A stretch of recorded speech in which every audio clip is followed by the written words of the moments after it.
Okay, good morning, good afternoon, good evening, everyone. Welcome back to those of you who joined us in our first part of our webinar series on groundwater, the base rock of resilience. My name is Inga Jacobs-Mata. I'm from the International Water Management Institute, and I will be the facilitator for today. Before I hand it over in the very capable hands of our colleague, David Creamer, I just want to go through a few things with you. Rules of engagement and also how we can participate in this session, if that's okay. But really just welcome again. Our earlier session looked at, the institutional coordination mechanisms at the Pan-Africa level, at the regional level, and now we're really talking about a global call to action.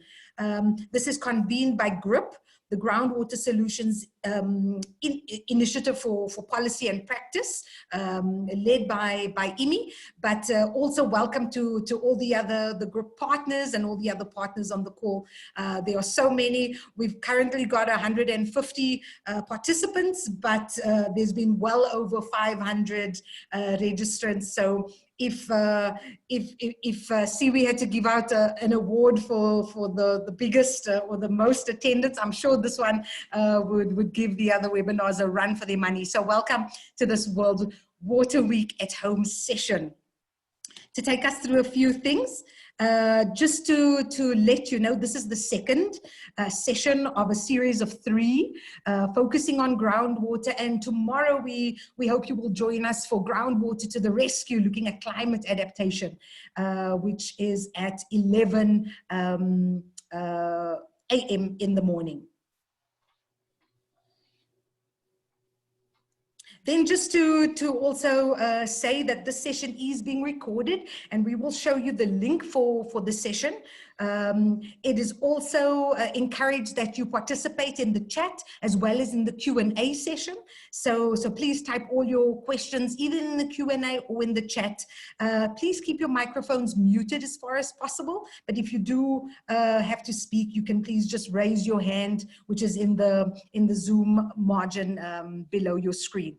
So without any further ado, I'm now going to hand it over to the moderator for this session, David Creamer from the International Association of Hydrogeologists, who will introduce the session and the speakers in more detail. David, over to you. Thank you, Inga. My name is Dave Creamer, Vice President for Science and Program for the International Association of Hydrogeologists and a professor at the University of Nevada, Las Vegas. I'd like to welcome you all to session 2 of our webinar series. The topic for the session is a global groundwater sustainability statement, call to action for resilience. We're fortunate today to have a great lineup of speakers, truly world experts in groundwater. The need for having sustainable groundwater is a key element in global resilience to climate change, a shield against ecosystem loss, and a defense against human deprivation and poverty for peace and equity in the world. It's estimated in a report by the United Nations last December that more than a quarter of the world's population, about 2.1 billion people, lack access to clean water. But the physical facts are that there are 100 times more usable groundwater than there is fresh water in lakes, rivers, and swamps. Nowhere is this clearer than in sub-Saharan Africa. To give one example, I've been privileged in the last year and a half to work in Niger, Africa on groundwater challenges with some great scientists and engineers. Niger is approximately 3/4 in the Sahara Desert and the Teneri Deserts, and at the end of the dry season, some shallow wells dry up, there's livestock death and food insecurity. According to UNICEF, only 56% of the population has access to a source of drinking water. Niger also has the highest birth rate in the world, and estimates are that the population will triple by 2050. And it's because Niger has been spared from COVID-19 infections so far, there's been an influx of tens of thousands of people across the border into the country. Half of all Nigerians are children under the age of 15. That's the youngest country of any country in the world. And approximately half of those children must work and can't go to school. Often young girls in particular must spend their days carrying water for domestic use. In Niger, the official language is French, but over 55% of Nigerians speak Hausa, and the word for groundwater in Hausa is Rua Karkashin Kasa. But Rua has another meaning in Hausa. It can mean blade. It can mean blade. And water can be a double-edged sword. Water or rua can be a blade, the sharp edge of a plowshare or scythe, of harvest and abundance, of economic growth, a way out of poverty, and aspirations for a better future. But water or rua can also be the blade of a sword, fueling political ambition, unrest, dreams of power, and sources of conflict. How we use this blade of groundwater to better the world is up to us. It's up to hydrologists, hydrogeologists, and political scientists. It's up to planners and engineers. It's up to those who want to see springs and groundwater-dependent ecosystems survive for our children and our grandchildren to enjoy. It's up to those seeking an equitable and peaceful planet, a planet resilient to famine, resilient to tension and conflict, resilient to the challenges of the future. So it is with pleasure that I welcome you to our session on a global groundwater sustainability statement, Call to Action for Resilience. Our first speaker today is Karen Vilhoff from the International Water Management Institute, a world groundwater expert. Karen?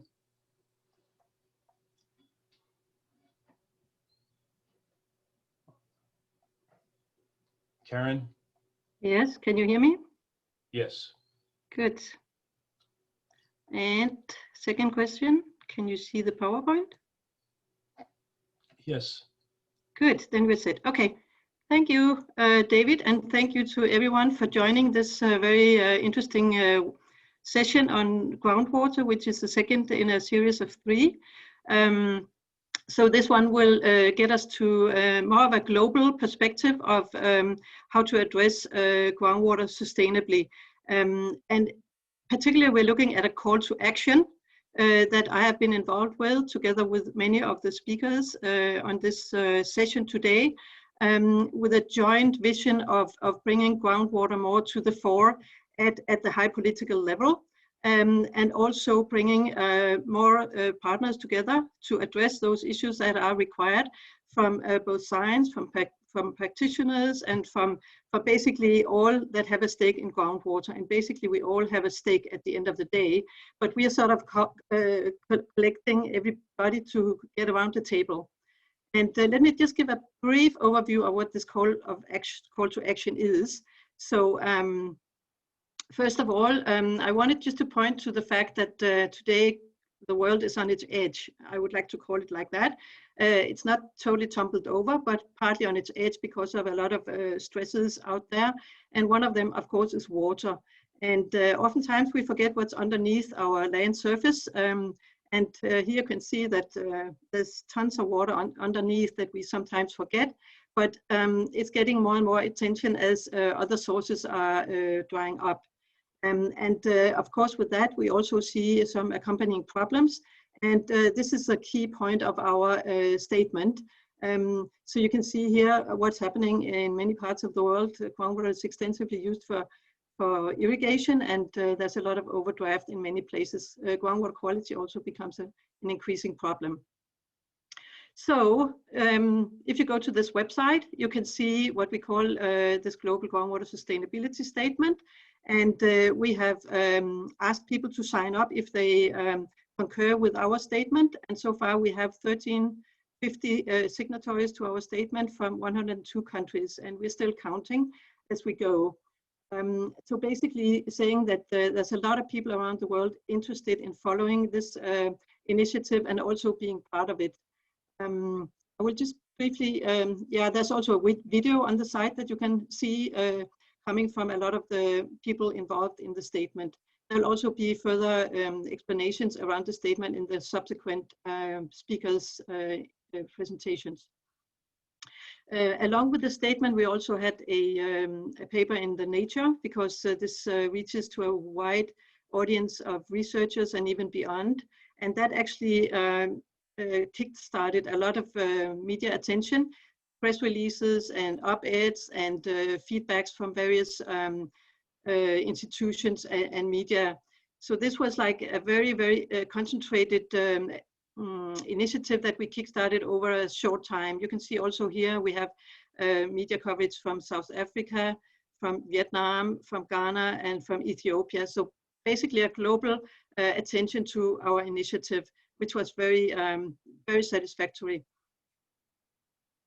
And then I will basically hand over the microphone here to our colleagues, and we will have three sections coming in here. So the first one will talk about how we address putting spotlights on global groundwater sustainability. This is the first action item in the statement.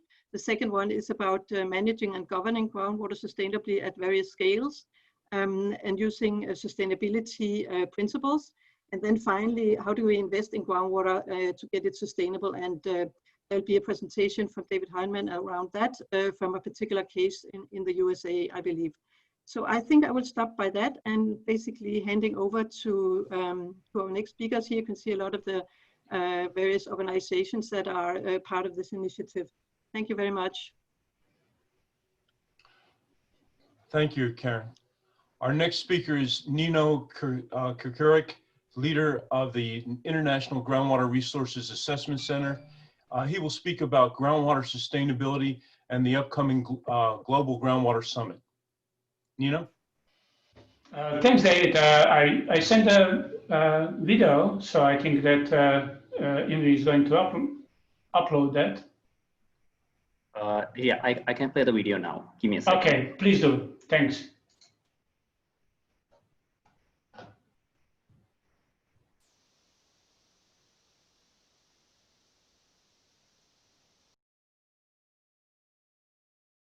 Good afternoon.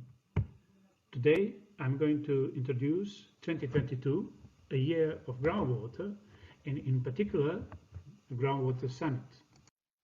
Let's have a look at groundwater from global perspective. Groundwater provides almost 50% of all drinking water worldwide, about 40% of water for irrigated agriculture, and about 1/3 of water required for industry. It also sustains ecosystems, baseflow of rivers, and prevents land subsidence and seawater intrusion.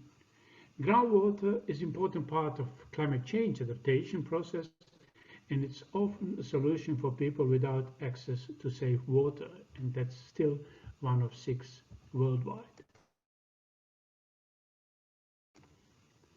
Despite these impressive facts and figures, invisible groundwater is out of sight and out of mind for most people. At the same time, water scarcity is increasing, already affecting more than 1/3. As surface water availability decreases due to human activities and climate change, reliance and pressure on groundwater is growing. Yet, we still don't know sufficient about the state of groundwater resources globally, especially quality, and we do not manage aquifers well enough. In order to increase awareness about groundwater, international community decided to dedicate a World Water Day in 2022 to this precious resource. Groundwater will be also a topic of World Water Development Report in 2022. This report will present the state and trends of groundwater resources in order to make its role more understandable and Groundwater Summit 2022 is envisaged as a central celebration of the World Water Day and the venue for launching the World Water Development Report. It will gather scientists, policymakers, and practitioners, and it will be focused on improving a science-policy-practice interface. The catalog of groundwater management and governance tools, measures, and instruments will be developed and introduced during the summit. Its purpose is better provision of information on groundwater management and governance. At the end, I would like to ask you to join us in preparation of a World Water Development Report and a catalog. See you at the summit. Thank you.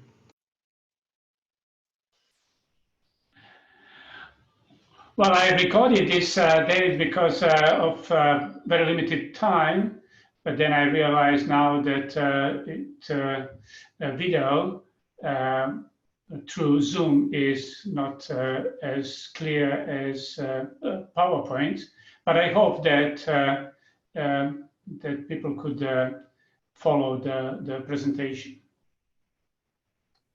Well, thank you very much, Nino. Very much appreciated. Our next speaker is Tom Gleason from the University of Victoria, who is a major force in promoting global groundwater sustainability statement. Tom has prepared a video for us, and we'll see that next.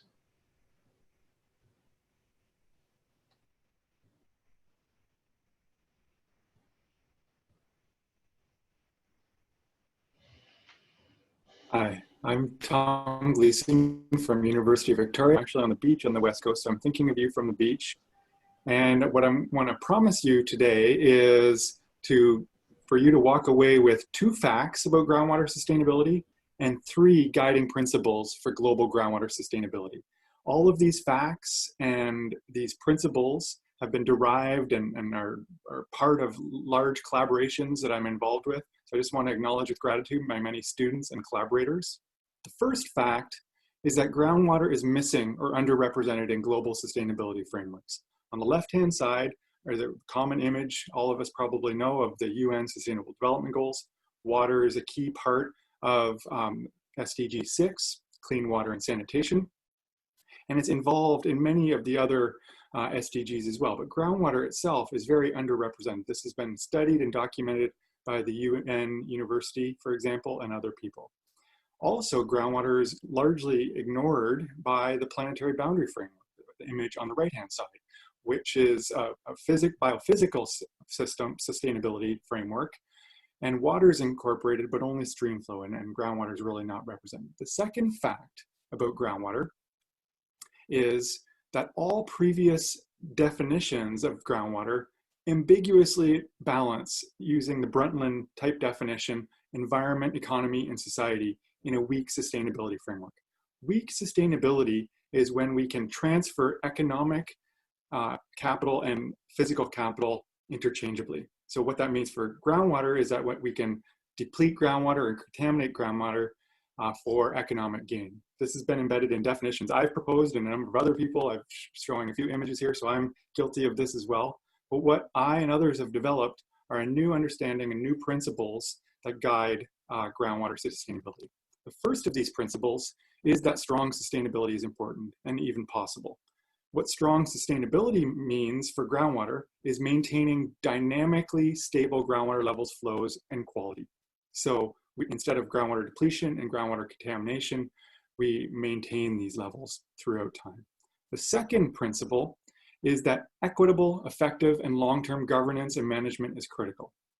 We see this in a variety of different settings, and this has been talked about through other sessions and other talks today, and I just want to underscore that here. The third principle is that all scales are important and all people are important here. Here's a group of younger people, and you can think of this as one group, and they're all looking at the world. So we can think across all scales, from small groups of people to regions, to states, to provinces, to countries, and then even at the global scale.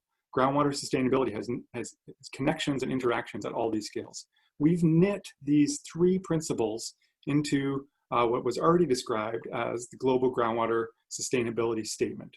And they're further elaborated in a review paper that I'm highlighting here in the annual review of Earth and Planetary Sciences, which was just published earlier this year. So the time to act is now. Please go and sign the statement that we've already described and highlighted here, or follow the blog. And I just want to leave you with a quote from Mahatma Gandhi that very much inspires me. "The earth provides enough for every human's need, but not every human's greed." I'm sorry I cut off that quote slightly from Mahatma Gandhi with my face. I wish you all the best, and thank you for listening.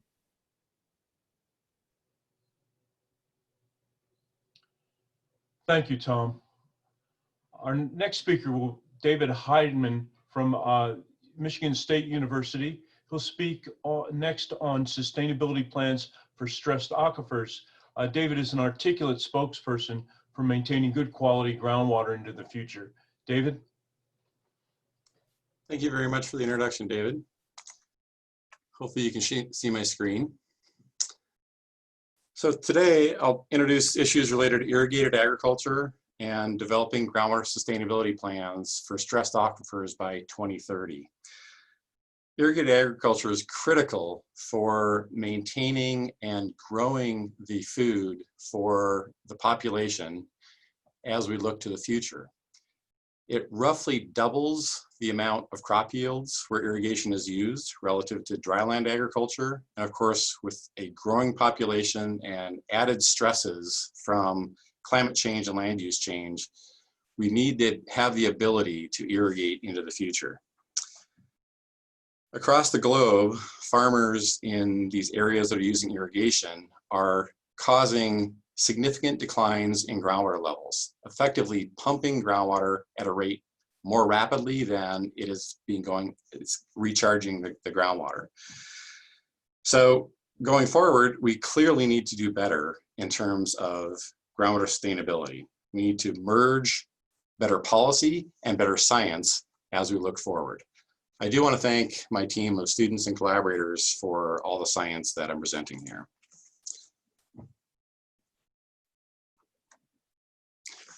So to provide a more sustainable future really requires two things. It requires better data and better models, and all of that then linked into improved policies. So for data, remote sensing can provide an incredible amount of information about what is happening on the landscape.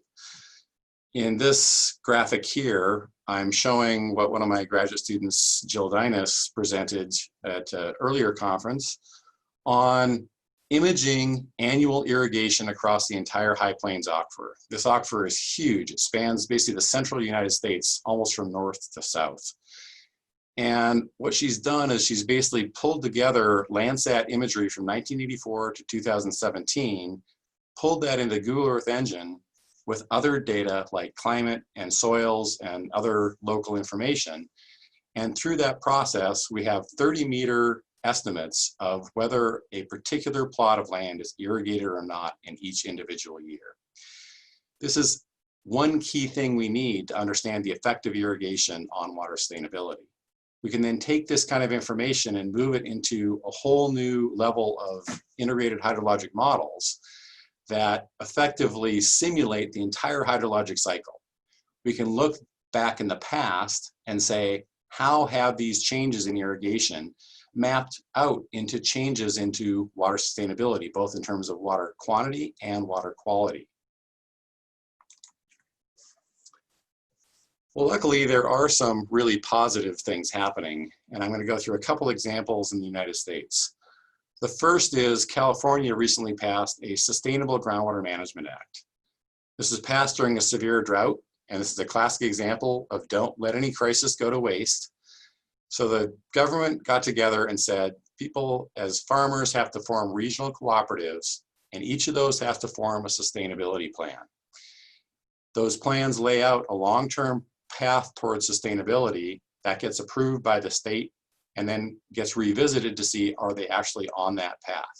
If things are not looking in a positive direction, the state can actually take over control. A wide range of actions were proposed in these plans. Several of them look at enhancing recharge during floods. So effectively taking water out of surface water and getting it back into groundwater, reducing irrigated acreage or changing crops, and also transferring water rights. A second example that myself and colleagues in Kansas and other places have done a lot of work on is the Kansas LEMA. It's a local enhanced management agency.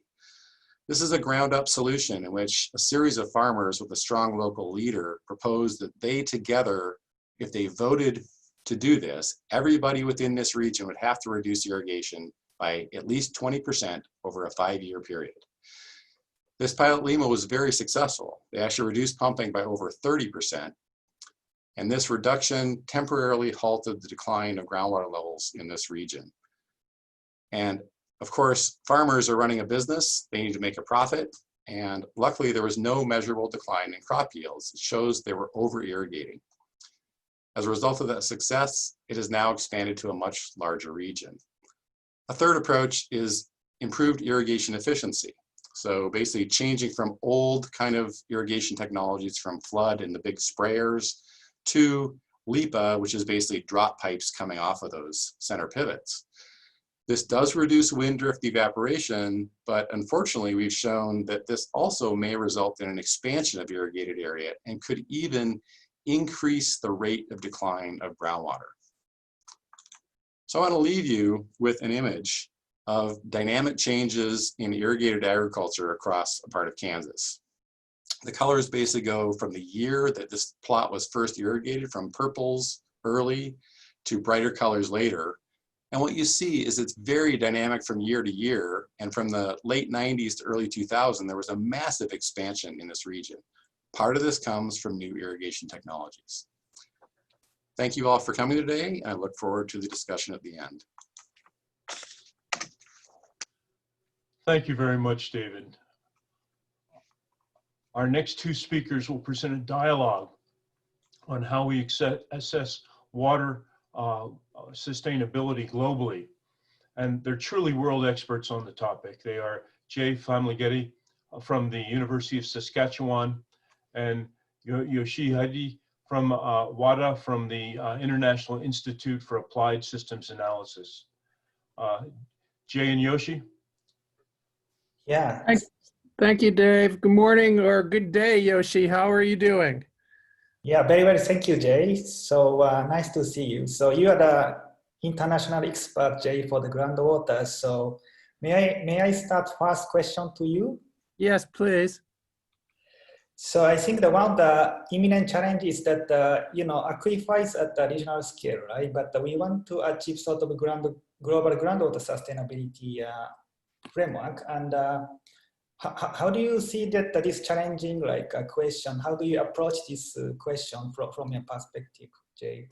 You know, I think that really gets to some of the comments that we just heard. Tom Gleason's comment about how all scales are important, and that was a comment that came up this morning in the Africa session as well.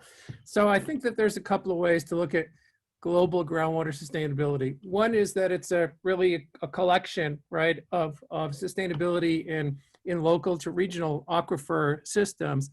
But we can also think about global principles, global best practices, transboundary agreements, transboundary policy that collectively, I think could also give us what we could think of as global groundwater sustainability policy. So I think that's pretty critical. Now may I ask you a question? Mm-hmm. Yep. So Tom Gleason, and in our global groundwater statement, we talked about better representation of groundwater in the SDGs. And when you and I have talked about it, we've talked about sort of top-down approaches, maybe governments coming in saying, thou shalt do this, versus bottom up, maybe more grassroots, or community awareness. What are your thoughts on how we could get a better representation of groundwater in SDGs? Yeah, I think that's very critical question. Thank you, Jay. And well, I would say that in a very simple answer, we need sort of like a nested approach at different layers, like working on the groundwater. When you look at like a global scale, like SDG framework, groundwater obviously not very well represented. Only a few times mentioned in the SDG, the groundwater terminologies. And we need to have much stronger support, like global initiative like IGRAC. Neno is here, he's the director. I think they need a much more support from like different countries and also the UNWA organizations. At the same time, when you go to like a regional scale, like I work a lot in East Africa, and when you look at like regional development plans or like water development plans, I think we need to much more influence like a stakeholder to really implement sort of like a groundwater aspect in the regional development plan for the economies and in general, not just water, but also like economy aspect. And I think we need to involve much more the policymakers when we have like, even the research project, we can engage like stakeholders and policymakers when you are operating the project, and we need to have much more dialogue at the different scales. And I really like the first webinars of this groundwater today, that AMCOW is very well represented. I think that's very good initiative from Africa, that the Africa Ministry of Water Resources. I think we need this type of regional initiative also, like Africa, Asia, South America, so that we have like a different layer of like a governance system for the groundwaters. Yeah, so Jay, I think then I want to turn into you the related questions. And you know, like groundwater is like it's very local issues, and the issue is very different for different regions. And how do you see about like you know, benchmarkings of like the groundwater system? Like I guess we need to do some benchmarking so that we know the state of the groundwaters and how we move on from now. Yeah, I think that's a really, really good good point, Yoshi. As were all of your other points. I think, you know, going back to Tom's Gleason's principles. By the way, we should all do our videos from the beach, I think, in the future. But I think his points, you know, his principles, facts and principles, I think that was a good idea, and a really good idea. And when you talk about sustainability, I think it's really hard to chart a pathway to sustainability without knowing and assessing where you are. And so if that's something we could encourage through these SDGs, through the Groundwater Summit, the World Water Development Report that Neno was talking about, you know, encouraging these different countries or transboundary aquifer groups to do some common benchmarks, right? Depth to water table, basic quality, available storage, thickness, depth of the freshwater lens, and how it degrades with depth. Those would be super valuable. So Jay, you are the global expert also in the satellite observation in the groundwater. Like, can you tell us about some GRACE observation, how that can help like sort of assessing groundwater? Well, you know, I think that's important for all of us. And I would tie that into sort of general communication and raising awareness, and maybe even visualization. There's a common theme in all of our groundwater sessions is that, of course, groundwater is underground and we can't see it. One of the benefits of the GRACE mission is that it has allowed us to weigh these groundwater storage changes in the world's major aquifers. And, you know, it paints a pretty bleak picture of the current scope of groundwater depletion around the world, but also allows us to create these maps and do these visualizations that I think, right, animations that show, you know, Dave talked about the High Plains Aquifer and the Central Valley Aquifer in California. We can make these animations for aquifers around the world. So I think that, you know, when you start seeing groundwater levels decline in some simple way, maybe just some color map, it has a huge impact. I know that the work we did had a big impact on the Sustainable Groundwater Management Act that Dave mentioned, because it really brought the visualization to the forefront. Let me ask you, Yoshi, I mean, what more do you think scientists can do? So we can do some visualization, we can engage stakeholders, but how can we as scientists pull together a broader community? Yeah, well, I would say that from my perspective, like I have been working on groundwater for many years, and you know, tend to be that many studies biophysical, and I think we need much more like inclusive on the governance side in the scientific studies, I think, and we have to really connect like biophysical to social science and the governance. I think those two aspects are kind of still, you know, many people still try to work together, but still quite separate. And I think we need to have really more like integrated like assessment on the from scientific point of view, and that can be also going to like talking to stakeholder, I think much more holistic way. So yeah, I agree very much. I think that, you know, many of us in our community have done a lot of work showing and modeling and looking at what's happened in the past and how things might progress in the future. And you're right, we absolutely have to work with social scientists. That could be political scientists, policy people, certainly economists. We have a lot of work to do in that regard. Yoshi, we're probably out of time. Dave, is that, are we correct? Are we done? Yes, we're getting near the end now. to the question and answer period. But if you have a few more concluding comments, please go ahead. Well, so, let me just say a couple of words following on Yoshi's, and maybe you might have some closing thoughts too, Yoshi. I agree with you 100%. I think that the pathways forward have to be more of a sort of, we have to do deeper engagement. We have to get stakeholders involved. We have to do co-development. Tom Gleason mentioned equity and inclusivity. It's a new world out there. And so I think that we have a role in trying to, in joining groups and organizing other groups and really trying to work together to work towards this concept of global sustainability. How about you, Yoshi? Any closing thoughts? Yeah, well, I totally agree with Jay, and I just want to mention that I think these days we see a lot of regional initiative, like GRIPP, that's led by Karen for Groundwater Initiative for Africas, and also Tom, we started this global groundwater statement, and Neno, he's working on this global groundwater summit, and there's also a lot of water week happening, also Asia, Japan, Korea, and I think we really need to find a way to bring everything together.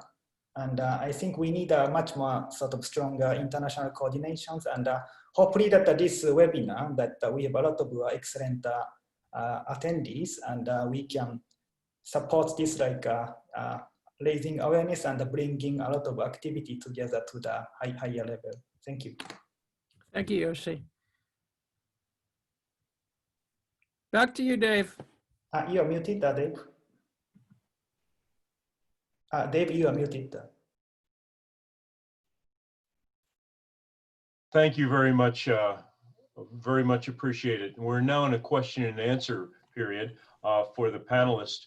If you have some questions, please type them into the chat box. We probably won't be able to get to all of them, but we'll take a few of them. The first question is to Karen and David. We talk a lot about falling groundwater levels, but how to manage rising groundwater levels and associated secondary salinization, which are the major sustainability threats in most irrigated regions across the globe. So Karen and David, if you could address that. You want to start, Karen? Yeah, I can give my 5 cents from more of a development perspective. Normally the problem is actually opposite, so the groundwater levels are going down, and that becomes a problem. But here we have the, where groundwater comes up, and that becomes a problem, especially in terms of salinization. And that has been seen around the world, especially like in areas like Pakistan and India, in surface water irrigated areas where water is being imported and then used for irrigation, and then it just kind of accumulates, and it doesn't really get drained away. So what has been seen in some areas to alleviate that problem is actually to use groundwater more for irrigation and stop importing less water from surface water, because then you draw down your groundwater table, and in that process you reduce the issue of salinization. And that has happened actually almost by default in Pakistan. That's how they started developing groundwater actually back 50 years ago or something like that. That was because the groundwater levels were coming up, and then the technology was ripe for developing wells and so on, so they started doing that. And then after a while it actually took over and it went overboard in a way, because now groundwater levels are actually falling in Pakistan. So you can see you go from one problem to the other, and in between there's some nice situation. But the challenge in the long term is of course to maintain some kind of stability in your groundwater levels for future food production. So I think I'll stop there. Yeah, thanks. David, did you want to say anything about that? Sure. I mean, Karen had a great answer, but I mean, effectively, there's really, as Karen said, changing to using groundwater if the quality is high enough. And also, effectively, what you want to do is keep the groundwater table below the bottom of the root zone, and thereby not having that sort of evapotranspiration continue to concentrate that water. You can also use drainage, if that's possible in the region you're in, to actually basically drop the groundwater level, even if the quality of it's not good. Now, of course, you have to be careful what that does to the quality of surface water where you drain it to. Thank you. David, there's another question for you. Can you please share information or where we can find it about arrangements around the California Act and the Kansas Lima pilot? Sure. So I can drop a copy of some publications that we and some others have on, especially the Kansas situation. We've done quite a bit of work on evaluating both changes in irrigation technology and also the Lima and the effects that those have had.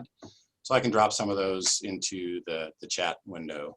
But if you basically search things like Lima, Kansas, you'll find a lot of publications where people have done both economic and hydrologic evaluations of changes in that system. And the same thing for California. If you search California and SGMA, SGMA, you'll find a lot of publications where groups are actively looking at this, and it's a very broad area of research right now. To all panelists, we have a question. Which technologies can be used? Which technologies can be implemented to make a responsible use of groundwater in the mining process? Would someone like to take that one? I actually have dealt with some places where mines have operated, and there's been groundwater associated contamination of aquifers. I think the key is monitoring, on having a good monitoring network, and modeling for potential excursion of wastewater from a mining area. Also, a lot of mining groups use a lot of water. They use it for many of the processes within the mining industry itself and the mining process, but also for slope stability. There's dewatering that occurs for in large mines.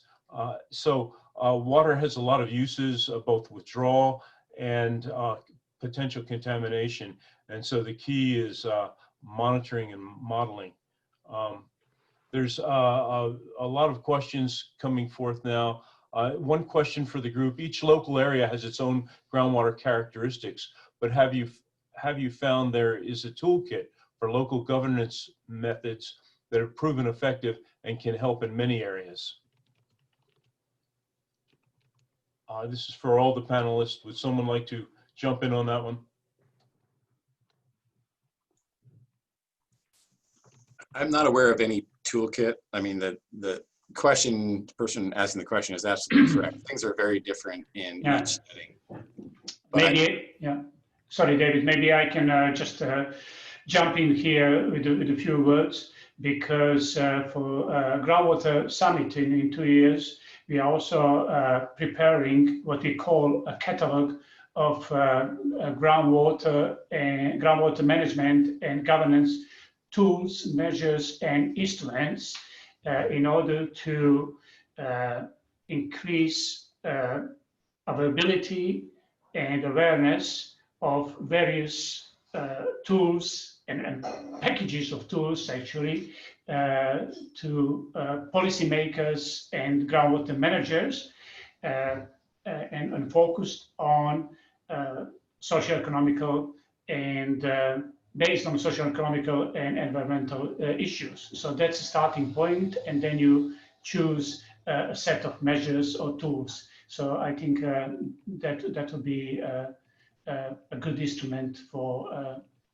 an answer to this question. Thank you.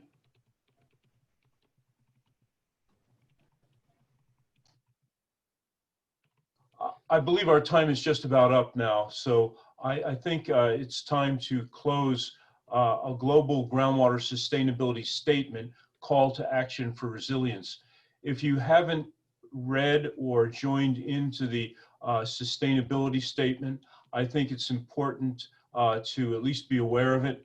And I'd like to turn it back over to Inga, who will have some closing comments and some information as far as the recording goes, and additional questions and information. Thank you again, all the panelists. You've done a marvelous job, and it's very much appreciated. Inga, I'll turn it over to you now. Thank you. Thank you, David, and thank you for doing such a great job at moderating. Indeed, we haven't gotten a chance to get to all the questions, but I think you will agree that the speakers really did a fantastic job in trying to cover a wide range of issues. I do see, you know, in the chat, you know, some people saying, well, this was a little bit abstract. You know, how could they engage? The earlier session was a bit more relatable, but I think this session was about introducing and mobilizing this call for action. And already, you know, I just want to commend the partners on that, you know, with 1,348 individual signatories, I believe, from 102 countries, all expressing this commitment to collaborating and expanding the professional and multi-level networks. So this is what it's about. It's about, you know, building that partnership. And thank you to everybody for including your contact details. We will certainly be in touch. The recording will be available on the event website, which I've already posted in the chat. And apologies for some of the quality issues on the video recordings, but again, we will definitely be sharing that. So I want to thank all the speakers again, and please, speakers, if you can just stay for one more minute for a group photo before we leave. I also just want to share one last slide, if you will allow me, just to share some information on our third and final session, which will take place tomorrow morning at 11 a.m. CST. Really, this is now about looking at the link between groundwater and climate adaptation. And I know there were some questions even in the first seminar about, you know, what is the link and how can we optimize groundwater around climate adaptation. So this session is dedicated to that. So with that, I want to thank you all. For those who are interested in the GRIPP partnership, please contact Corin. Corin, I hope you don't mind, I'm marketing you a little bit, but wonderful, wonderful feedback to everybody, and thank you all to the over 250 participants who were on the call, and also the over 500 who actually registered for the event and who will receive the recording. So hope you have a good evening, folks. Speakers, please stay for a few seconds. Thank you.